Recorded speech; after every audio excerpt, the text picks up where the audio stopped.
लहानपणापासून ऐकलेलं एक वाक्य, वाचाल तर वाचाल, पण फक्त वाचल्याने आपण वाचू का? नाही, जर आपण ते समजून घेऊन वाचलं तर आपण वाचू. वाचू म्हणजे काय? अरे वाचूच. तर वाचन करायचं आहे, रीडिंग करायचं आहे, पण ते समजून घेऊन करायचं आहे आणि ते सुद्धा स्पीडमध्ये करायचं आहे. रीडिंगचं स्पीड कसं वाढवावं? रीडिंगचं स्पीड तर वाढतं, पण मग काय वाचलं आहे हे समजत नाही, लक्षात राहत नाही. याच्यासाठी काय करावं? असे खूप प्रश्न वॉरियर्सनी मला विचारले होते आणि जेव्हा मी लास्ट टाईमचा एक व्हिडिओ अपलोड केला तिथे मी विचारलं होतं की रिव्हिजन टेक्निकचा व्हिडिओ आधी घेऊन येऊ की फास्ट रीडिंगचा, आणि त्याच्यामध्ये मला वॉरियर्सनी सांगितले की फास्ट रीडिंगचा व्हिडिओ घेऊन या. आणि म्हणूनच आजच्या व्हिडिओमध्ये आपण फास्ट रीडिंगचे टेक्निक जे आहेत ते शिकणार आहोत. आणि याच्यामध्ये फक्त फास्ट रीडिंग करायला नाही शिकणार आहोत, तर फास्ट रीडिंग करताना ते अंडरस्टँड कसं करायचं, म्हणजेच समजून घेऊन कसं वाचायचं, ते सुद्धा स्पीडसोबत हे आपण शिकणार आहोत. त्यामुळे व्हिडिओमध्ये शेवटपर्यंत टिकून राहा. हॅलो वॉरियर्स, मी सुप्रिया आणि तुम्ही पाहत आहात वॉरियर ऑफिसर एज्युकेशनल चॅनल. फक्त लढण्याची नव्हे, जिंकण्याची तयारी. तर सगळ्यात पहिल्यांदा तर अगदी आपण बेसिक आणि टेक्निकल गोष्टींमध्ये गेलो तर तुमच्यापैकी काही जणांना मे बी माहिती असतील, म्हणजे तुम्ही ग्रॅज्युएशन केलेलं आहे, काही जणांनी पोस्ट ग्रॅज्युएशन पण केलं असेल, त्यामुळे तुम्हाला इतकं तरी माहिती असेल की रीडिंगचे मेन 4 टाईप्स आहेत, ज्याच्यामध्ये तुम्ही स्कॅनिंग, स्किमिंग, त्याच्यानंतर इंटेन्सिव्ह रीडिंग आणि एक्सटेन्सिव्ह रीडिंग हे 4 टाईप्स आहेत. मग ज्यावेळेला आपण स्किमिंगबद्दल बोलतो त्यावेळेला आपल्याला काय करायचं असतं की एखादा जर पॅराग्राफ आहे, एखादा पॅसेज आहे, तर त्याच्यातली मेन आयडिया जी आहे ती पिक आउट करायची असते. आपल्याला ओव्हरव्ह्यू घ्यायचा असतो. जनरली ज्यावेळेला तुम्हाला एखादा पॅसेजवरती वगैरे प्रश्न येतो की शीर्षक सुचवा, मग अशा वेळेला आपण जे आहे त्याची जी थीम आहे ती समजून घेण्यासाठी या प्रकारचं रीडिंग आपण करतो, जिथे आपल्याला अगदी फर्स्ट लाईनपासून, फर्स्ट वर्डपासून लास्ट लाईन, लास्ट वर्डपर्यंत वाचण्याची गरज नसते. आपल्याला फक्त त्याची थीम काय आहे ती समजून घ्यायची असते. त्यावेळेला आपण स्किमिंग ही मेथड वापरतो. त्याच्यानंतर दुसरी मेथड येते ती म्हणजे स्कॅनिंग. स्कॅनिंगमध्ये आपल्याला काय करायचं असतं, एखादी स्पेसिफिक इन्फॉर्मेशन ज्यावेळेला फाइंड करायची असते क्विकली रीडिंग करून, त्यावेळेला आपण स्कॅनिंग वापरतो. म्हणजे काय, समजा 4-5 ओळी दिलेल्या आहेत. समजा महाराष्ट्राचा प्राकृतिक भूगोल तुम्ही अभ्यासताय आणि त्याच्यामध्ये काही शिखरांची माहिती दिली आहे आणि तुम्हाला काय शोधायचं आहे, समजा कळसुबाई शिखराची उंची शोधायची आहे. मग तिथे तुम्ही असं line by line, word by word वाचत जाता का नाही, तुम्ही जस्ट अशी नजर फिरवता आणि तुम्ही बरोबर तो आकडा जो आहे तो शोधून काढता. सो ज्यावेळेला आपल्याला स्पेसिफिक इन्फॉर्मेशन फाइंड करायची असते त्यावेळेला आपण स्कॅनिंग ही मेथड जी आहे ती यूज करतो. त्याच्यानंतर पुढची मेथड येते ती म्हणजे इंटेन्सिव्ह रीडिंग. इंटेन्सिव्ह रीडिंग काय असतं, तर आपण हळूवारपणे, केअरफुली, काळजीपूर्वक सगळी माहिती वाचण्याचा प्रयत्न करतो आणि तिथे दिलेले ज्या काही डिटेल्स आहेत त्या समजून घेण्याचा प्रयत्न करतो. ज्यावेळेला तुम्ही एखादा ॲग्रीमेंट वगैरे साईन करणार असताना त्यावेळेला तुम्हाला इंटेन्सिव्ह रीडिंग करावं लागतं, कारण तिथे एखादा पॉईंट जर तुमच्याकडून मिस झाला, तो तुम्हाला समजला नाही आणि तुम्ही साईन केलं तर कदाचित तिथे तुमचं मोठं नुकसान होऊ शकतं. आणि चौथा प्रकार येतो तो म्हणजे एक्सटेन्सिव्ह रीडिंग. इथे आपल्याला स्पीडमध्ये रीडिंग तर करायचं असतं, पण त्यासोबतच कमीत कमी वेळेमध्ये जास्तीत जास्त इन्फॉर्मेशन जी आहे ती गॅदर करायची असते. त्याला म्हटलं जातं एक्सटेन्सिव्ह रीडिंग. आता हे जे 4 प्रकार आहेत हे मी तुम्हाला का सांगितले, कारण याच्यामधलं एक्सटेन्सिव्ह रीडिंग जे आहे, जिथे आपल्याला फास्ट तर वाचायचं आहे, लॉट ऑफ इन्फॉर्मेशन घ्यायचे शॉर्ट अमाऊंट ऑफ टाईममध्ये. सो आपण ते करणार आहोत आणि त्याच्यासाठी काही मेथड ज्या आहेत त्या आपण फॉलो करणार आहोत. आता मी तुम्हाला एक शॉर्ट व्हिडिओ दाखवते. त्या व्हिडिओला फक्त ऑब्झर्व करा आणि तुम्हाला काय जाणवतं हे मला सांगा.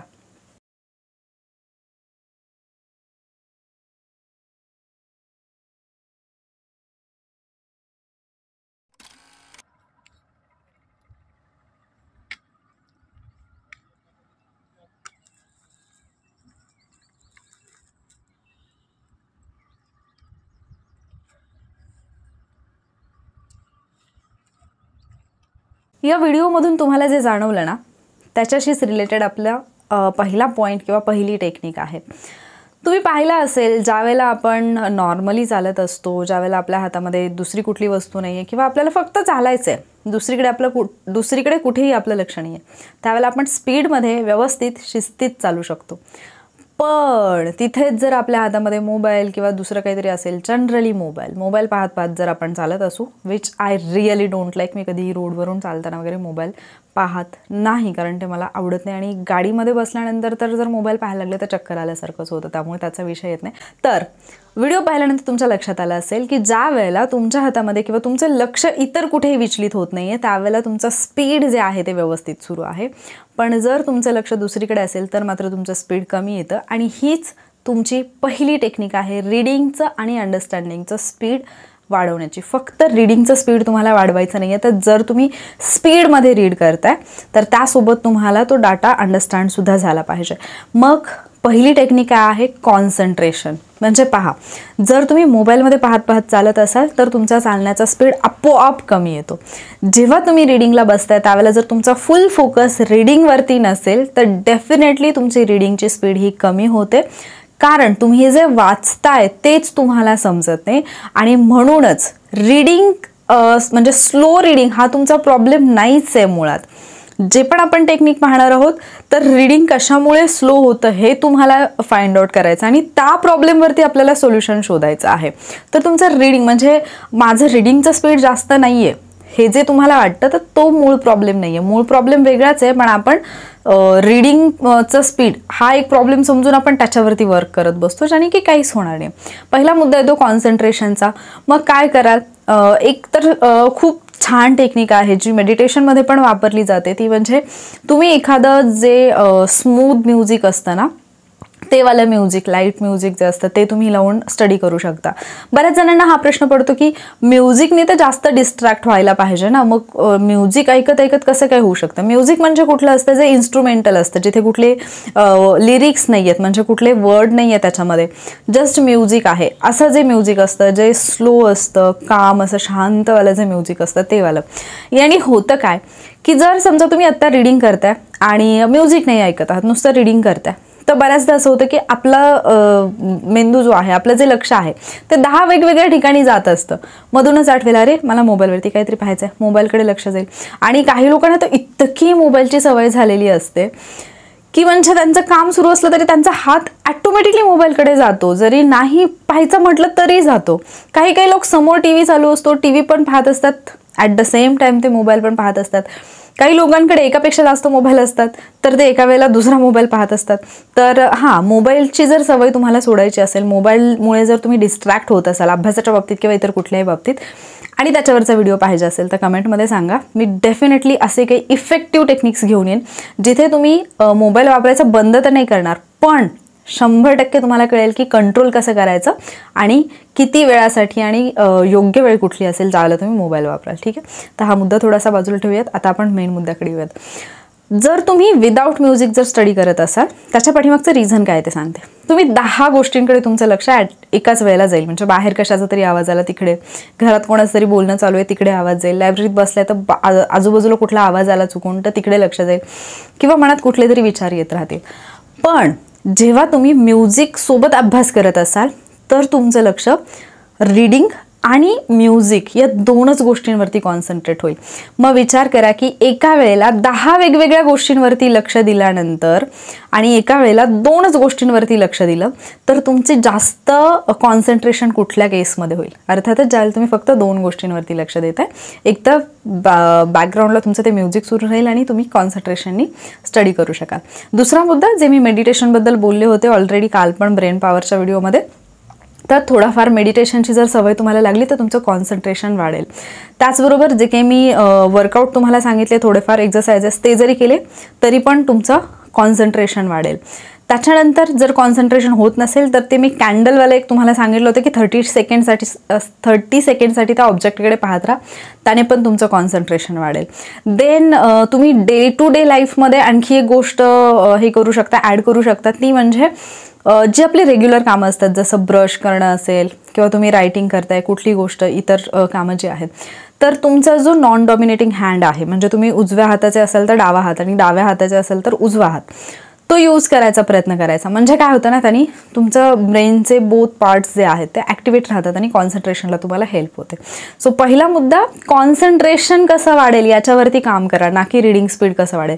तुम्ही कॉन्सन्ट्रेशन केलं तर रिडिंग स्पीड काय झालं मला ॲटोमॅटिकली वाढेल. ठीक आहे. त्याच्यानंतर येतो दुसरा मुद्दा, दुसरं टेक्निक. आता याच्यामध्ये पहा, जिथे आपण लहान मुलांना वगैरे बऱ्याचदा तुम्ही पाहिलं असेल की ज्यावेळेला तुम्ही लहान होतात किंवा इव्हन आत्तासुद्धा लहान मुलांच्या स्कूलमध्ये पाहिलं तर त्यांना जे शिकवलं जातं ते मोस्टली पिक्चर्सच्या माध्यमातून शिकवलं जातं. म्हणजे त्यांची जर पुस्तकं पाहिली तर त्यांच्या पुस्तकांमध्ये खूप सगळी चित्र असतात. तुमच्या पुस्तकांमध्ये चित्र पाहायला मिळतात का? नसतात आपल्या ना पुस्तकामध्ये. आपल्या पुस्तकामध्ये फक्त टेक्स्ट असते आणि ते पाहूनच इतकं कंटाळवाणं आणि बोरिंग आपल्याला वाटतं की ज्याच्यामुळे आपला अभ्यास आळस यायला लागतो आणि तो आळस आपला स्पीड कुठेतरी कमी करत असतो. मग आता अशा वेळेला काय करायचं, तुम्हाला व्हिज्युअलायझेशन करायला शिकायचं आहे. पण याच्या बाबतीत आणखी एक गोष्ट आहे, जेव्हा तुम्ही कुठलीही गोष्ट व्हिज्युअलाइज करताय त्यावेळेला एक एक शब्द व्हिज्युअलाइज नाही करायचा, पूर्ण वाक्य जे आहे ते व्हिज्युअलाइज करायचं. जसं फॉर एक्झाम्पल, तुम्ही राष्ट्रपती हा टॉपिक अभ्यासताय, राष्ट्रपतींची निवडणूक तुम्ही अभ्यासायला लागला. आपण काय करतो, राष्ट्रपतींची निवडणूक, मग तेवढंच राष्ट्रपतींची निवडणूक डोक्यात ठेवतो. राष्ट्रपतींच्या निवडणुकीचं कलम कुठलं आहे तेवढाच एक पॉईंट होतो. राष्ट्रपतींच्या निवडणुकीमध्ये कोण सहभागी होतं. मग काय करायचं ना की समजा आता याच्यामध्ये दोन प्रकारे करू शकता. एक तर हेडिंगचा जो पार्ट आहे, हेडिंग जे आहे ते तुम्ही डोक्यात ठेवाल आणि त्याच्यानुसार एक साखळी बनत जाईल तुमची. ठीक आहे. हे मी तुम्हाला फक्त रीडिंग स्पीड इन्क्रीज करण्याबद्दल नाही सांगते, इथे तुमचं अंडरस्टँडिंग पण वाढेल. तुम्ही जो कंटेंट वाचताय तो तुमच्या लक्षात पण राहायला पाहिजे, लक्षात ठेवून स्पीड वाढलं पाहिजे याच्यासाठी सांगते. मग तुम्ही काय कराल, राष्ट्रपती आहे द्रौपदी मुर्मूजी यांचं चित्र डोळ्यासमोर आणा आणि देन एक साखळी तयार कराल पूर्ण टॉपिकची. ॲटोमॅटिकली गोष्टी तुमच्या लक्षात जातील. तिथे एक एक वर्ड जो आहे तो व्हिज्युअलाइज नाही करायचा, ॲटलिस्ट ग्रुप ऑफ वर्ड्स किंवा एक वाक्य जे आहे ते व्हिज्युअलाइज करायचा प्रयत्न करायचा. त्या पद्धतीने जर करा तर कमी वेळेमध्ये जास्त इन्फॉर्मेशन जी आहे ती तुम्ही गॅदर करू शकाल आणि त्यानेच मग तुमचं स्पीड ॲटोमॅटिकली वाढेल. म्हणजे तुम्ही जर नॉर्मली नुसतं रीड करायला लागलात राष्ट्रपती हा टॉपिक तर तुम्ही एकच टॉपिक 3-4 वेळा जेव्हा वाचाल तेव्हा तुमच्या तो लक्षात येईल. पण जर तुम्ही या मेथडनी गेलात तर तुम्ही तो 2 म्हणजे सेकंड रीडिंगमध्येच तुमचा तो परफेक्ट होऊन जाईल. सगळे पॉईंट्स तुमच्या लक्षात राहिलेले असतात. यालाच म्हणतात स्पीड इन्क्रीज करणं. स्पीड इन्क्रीज करणं म्हणजे असं नाही की मी अर्ध्या तासामध्ये एक धडा वाचत होतो त्याच्याऐवजी मी 15 मिनिटात एक धडा वाचायला लागलो. नो, तुम्हाला स्पीड इन्क्रीज करायचं म्हणजे काय, जर एक टॉपिक लक्षात ठेवायला मला आधी 4 वेळा रीड करावं, म्हणजे 4th रीडिंगला जर तो माझ्या लक्षात राहत होता तर आता तो माझा 2nd रीडिंगला किंवा 3rd रीडिंगलाच तो कसा लक्षात राहील. याला म्हणायचं रीडिंग स्पीड इन्क्रीज करणं. काही जण तर अजून इथेच गोंधळात की रीडिंग स्पीड इन्क्रीज करायचं म्हणजे काय, मला जे वाचायला 2 तास लागतात ते मी 1 तासात वाचून काढेन. फक्त वाचून काढणं म्हणजे रीडिंग स्पीड इन्क्रीज करणं नव्हे. तुम्हाला तो कंटेंट समजून घ्यायचा आणि लक्षात ठेवायचा. ठीक आहे. सो दुसरी टेक्निक काय आहे, व्हिज्युअलाइज करायचं आहे. अगेन सांगते, वर्डचं हेडिंग जे आहे ते लक्षात ठेवाल. जॉग्राफीमध्ये ही मेथड खूप जास्त उपयोगी येते. जसं आता लास्ट टाइम म्हणजे मी हे पाठीमागे चॅलेंजेसमध्ये पण सांगितलं होतं, यूट्यूबवरती पण बऱ्याचदा सांगितलं.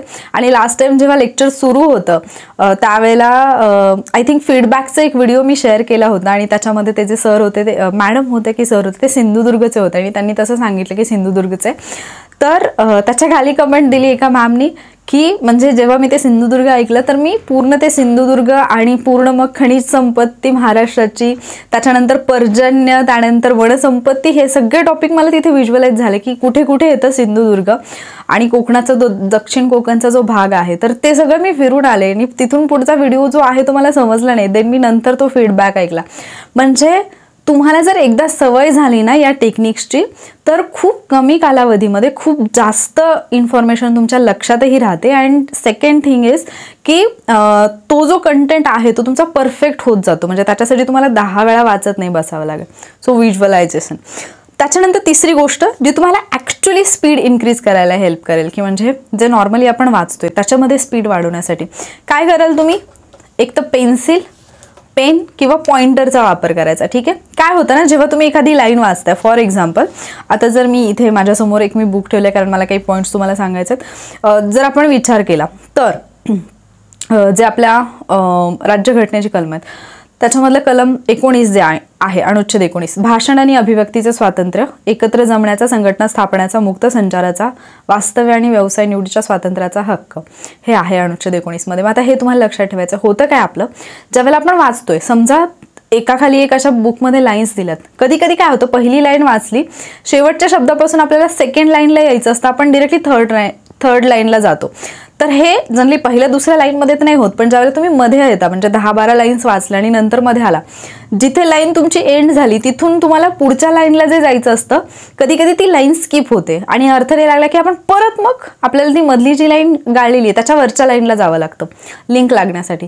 आणि हे जे मागे मागे परत परत यावं लागतं आपल्याला, याच्यामध्ये आपला खूप जास्त वेळ जातो. मग जर तुम्ही पॉइंटरचा वापर करत असाल तर इथे 2 गोष्टी होतात. एक म्हणजे तुमचं कॉन्सन्ट्रेशन राहतं, जी पहिलीवाली टेक्निक होती, आणि दुसरी गोष्ट, जे तुमचे शब्द गाळले जात आहेत, विसरले जात आहेत, किंवा जे शब्द तुमच्या लक्षात नाही राहत आहेत, तर तुम्ही काय करताय, मग ज्यावेळेला तुम्ही पॉइंटरचा वापर करताय तर त्याच्यावरती तुमचं फुल कॉन्सन्ट्रेशन पण होतं आणि ते लक्षातही येतात, ते शब्द लक्षातही येतात, आणि जसं जसं तुम्ही वाचत जाल तर तुमची स्पीड इन्क्रीज व्हायला लागते.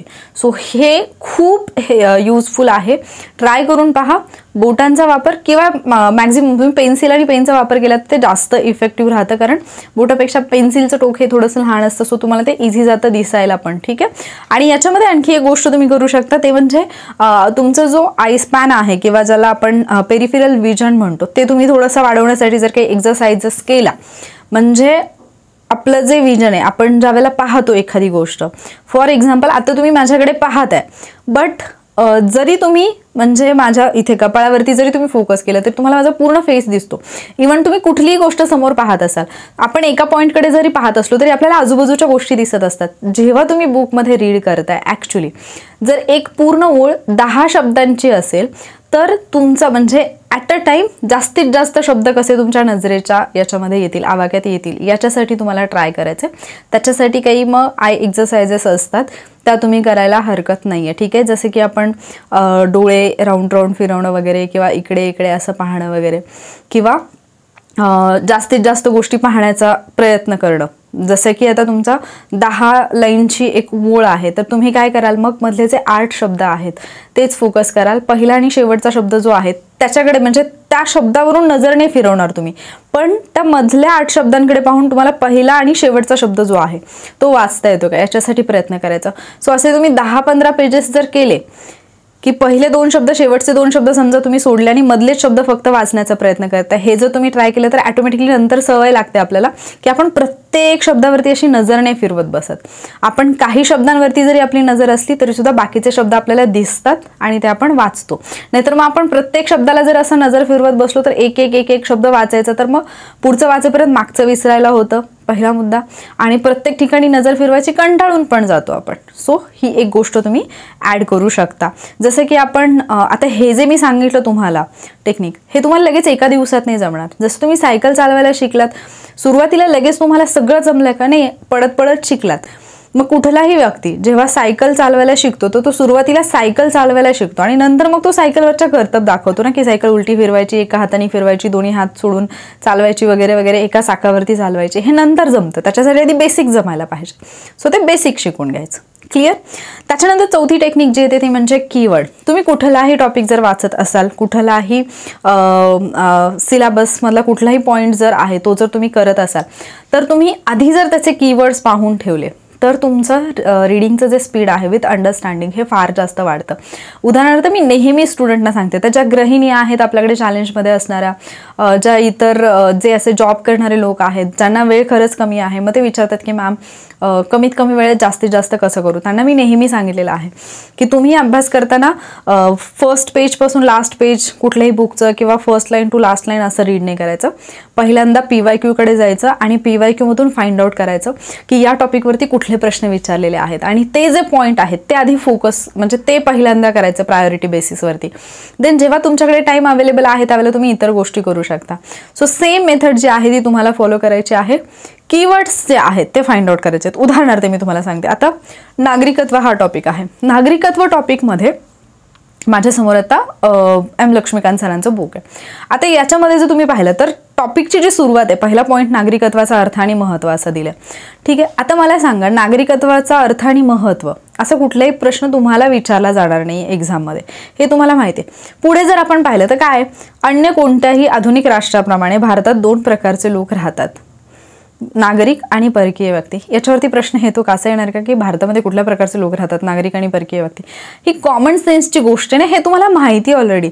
हे वाचण्यात तुम्ही वेळ घालवणं गरजेचं आहे का, हे तुम्ही वाचायला पाहिजे. पण ते जसं मी तुम्हाला सांगितलं इंटेन्सिव्ह आणि एक्सटेन्सिव्ह रिडिंग, तितकं ते डीपमध्ये जाऊन वाचणं गरजेचं आहे का, नाही. इथे तुम्ही स्कॅनिंग आणि स्कीमिंग जे आहे ते यूज करू शकता. जसं की इथे काय दिलं, एक तर सेंट्रल थीम दिलेली आहे, याच्यात एखादा मुद्दा आहे का असा की जो इम्पॉर्टंट आहे, त्या प्रकारे हा जो पार्ट आहे तो तुम्ही वाचायला पाहिजे. म्हणजे जसं तुम्ही शेवटी इथे गेला तर तुम्हाला कळतं की काही अधिकार जे आहेत ते, म्हणजे काही हक्क जे आहेत ते नागरिकांना दिलेले आहेत, अभारतीयांना ते नाकारण्यात आलेत. मग हा माझ्यासाठी महत्त्वाचा पॉईंट आहे, सो मी तेवढाच पिक करेन. आलं लक्षात. सो ज्या मी 4 मेथड तुम्हाला सांगितल्या त्या जर तुम्हाला समजल्या रिडिंगच्या, तर ॲटोमॅटिकली त्या तुम्ही ज्यावेळेला इम्प्लिमेंट करायला लागतं तुमचं रिडिंग विथ अंडरस्टँडिंगचं स्पीड जे आहे ते इन्क्रीज होतं. सो अशा पद्धतीने तुम्हाला काय करायचं आहे, कीवर्ड्सवरती फोकस करायचं. ही होती आपली 4th टेक्निक. अँड देन लास्टवाली जी टेक्निक आहे ती तुम्ही हळूहळू जी डेव्हलप केलेली आहे लहानपणापासून आत्तापर्यंत. तुम्ही पाहिलं असेल लहान मुलांचं जे रिडिंगचं स्पीड असतं ते कमी असतं का, कारण ते मोठ्या मोठ्याने वाचतात. म्हणजेच एखादा पार्ट जर तुम्हाला वाचायचा आहे तो जर तुम्ही मोठ्याने वाचायला लागला, आपल्या नजरेचा स्पीड, आपल्या ब्रेनचा स्पीड आणि आपल्या बोलण्याचा स्पीड याच्यामध्ये खूप डिफरन्स आहे. तुम्ही ज्या स्पीडने एखादी गोष्ट पाहू शकता, तुम्ही ज्या स्पीडने एखादी गोष्टीचा विचार करू शकता, त्याच्यापेक्षा आपल्या बोलण्याचा स्पीड हा फार कमी असतो. आणि मग जर तुम्ही वाचताना मोठ्या मोठ्याने वाचत असाल तर डेफिनेटली तुमचा स्पीड कमी येणार. पण हां, इथे एक गोष्ट आहे की एखादा पॉईंट जर तुम्हाला समजत नसेल, फार डिफिकल्ट जात असेल, तो काही केल्या लक्षात राहत नसेल, देन तुम्ही मोठ्याने जर तो वाचला तर तो तुमच्या 100% लक्षात राहण्याचे चान्सेस वाढतात. त्या ठिकाणी तुम्ही मोठ्याने वाचू शकता. पण इतर वेळेला ज्यावेळेला तुम्ही तो टॉपिक ऑलरेडी केलेला आहे किंवा थोडंफार त्याची आयडिया आहे, तर अशा वेळेला तुम्ही मोठ्याने न वाचता मनातल्या मनात वाचणं, पॉइंटरचा वापर करून मनातल्या मनात वाचणं हे तुमच्यासाठी जास्त बेनिफिशियल राहील. कारण जेव्हा तुम्ही मनातल्या मनात वाचता त्यावेळेला तुमचा वाचण्याचा स्पीड जो आहे तो इन्क्रीज होतो. आणि याच वेळेला मग मी जे सांगितलं तुम्हाला की कॉन्सन्ट्रेशन महत्त्वाचं आहे, कारण मनातल्या मनात जेव्हा आपण वाचत असतो त्यावेळेला कॉन्सन्ट्रेशन करणं ही कठीण गोष्ट असते. कारण जेव्हा बोलत बोलत वाचतोय त्यावेळेला ॲटलिस्ट तुमचं तोंड आणि तुमचे डोळे आणि तुमचं डोकं या 3 गोष्टी तिथे आहेत, प्लस जे पॉइंटरचा वापर सांगितला, तर असे 4-5 तुमच्या शरीराचे अवयव जे आहेत ते जर तिथे इन्वॉल्व असतील तर ॲटोमॅटिकली तुमचं कॉन्सन्ट्रेशन वाढतं. पण जेव्हा तुम्ही मनातल्या मनात वाचताय त्यावेळेला फक्त तुमचे डोळे फिरत आहेत आणि डोक्याला थोडंसं लक्ष द्यावं लागतं. पण आपला मेंदू असं आहे की एका वेळेला किती ठिकाणी फिरू शकतो. सो त्यावेळेला कॉन्सन्ट्रेशन करणं थोडंसं कठीण जाऊ शकतं. सो त्या कॉन्सन्ट्रेशनसाठी मग जे काही थोडेफार एक्सरसाइजेस सांगितला, मेडिटेशन आहे, हे तुम्हाला यूज करावं लागेल. ठीक आहे. सो 5 गोष्टी मी तुम्हाला सांगितल्या. एक तर सांगितलं पहिल्यांदा तर तुम्हाला मी रिडिंगच्या 4 मेथड ज्या आहेत त्या सांगितल्या, 4 टाईप्स. ते जर तुम्हाला समजलं, ते तुम्हाला कुठल्या ठिकाणी कुठल्या कंटेंटला कुठली मेथड यूज करायची हे जर समजलं तर ॲटोमॅटिकली गोष्टी इझी होतात तुमच्यासाठी. फर्स्ट टेक्निक सांगितली मी व्हिज्युअलायझेशन. व्हिज्युअलाइज करा म्हणजे रीडिंग पण होईल आणि अंडरस्टँडिंग पण होईल आणि जास्त कालावधीसाठी ते लक्षात राहील. देन सेकंड टेक्निक मी तुम्हाला सांगितलेली होती, फर्स्ट कॉन्सन्ट्रेशनवाली होती, दुसरी व्हिज्युअलायझेशनवाली होती. देन थर्ड मी सांगितलं की यूज पेन्सिल, पेन और पॉइंटर. देन फोर्थ सांगितले कीवर्ड्स जे आहेत त्याच्यावरती फोकस करा आणि कीवर्डनुसारच स्टडी करा. अँड देन फिफ्थ मनातल्या मनात वाचणे, मोठ्याने वाचायचं नाही. सो फास्टमध्ये फास्ट रिडिंगच्या ज्या मेथड आहेत, टेक्निक आहेत त्या मी तुमच्यासोबत शेअर केलेल्या आहेत. याच्यानंतर जो आहे तो फास्ट रिव्हिजनचे जे सायंटिफिक टेक्निक्स आहेत त्याचा व्हिडिओ मी तुमच्यासोबत शेअर करेन आणि डेफिनेटली ते टेक्निक्ससुद्धा तुमच्यासाठी तितकेच हेल्पफुल ठरतील जितके की बाकीचे टेक्निक्स तुमच्यासाठी आत्तापर्यंत हेल्पफुल ठरलेले आहेत. आणि आजच्या व्हिडिओमध्ये मी विचारलेला प्रश्न हा आहे की तुम्हाला सुद्धा जर असं वाटत असेल की माझा मोबाईलचा वापर फार जास्त वाढलेला आहे आणि मोबाईलमुळे कुठेतरी माझ्या अभ्यासाकडे दुर्लक्ष होतं आहे किंवा मला जे माझं 100% द्यायचं आहे ते देता येत नाही आहे, मला मनापासून वाटतं आहे की ही माझी सवय कुठेतरी कमी व्हावी, बट आय एम हेल्पलेस, मला समजत नाही की ती कशी कमी करावी कारण माझं स्वतःवरती कंट्रोल नाही आहे, तर तुम्ही तसं मला कमेंटमध्ये सांगू शकता. तो व्हिडिओ मी तुमच्यासाठी नक्कीच घेऊन येईन आणि असेच टेक्निक्स घेऊन येईन जे तुम्हाला खूप जास्त हेल्पफुल ठरतील. ठीक आहे. आजचा हा जो व्हिडिओ होता तो तुम्हाला हेल्पफुल वाटला की नाही हे मला कमेंटमध्ये नक्की सांगा. याच्यातली कुठली मेथड अशी आहे जी तुम्हाला जास्त इफेक्टिव्ह आत्ता वाटते हे मला सांगा. पण 5ही टेक्निक ज्या आहेत त्या तुम्ही यूज करून पहा, तुम्हाला 100% त्याचे रिझल्ट मिळतील. आणि जर व्हिडिओ आवडला असेल तर व्हिडिओला लाईक आणि शेअरसुद्धा नक्की करा.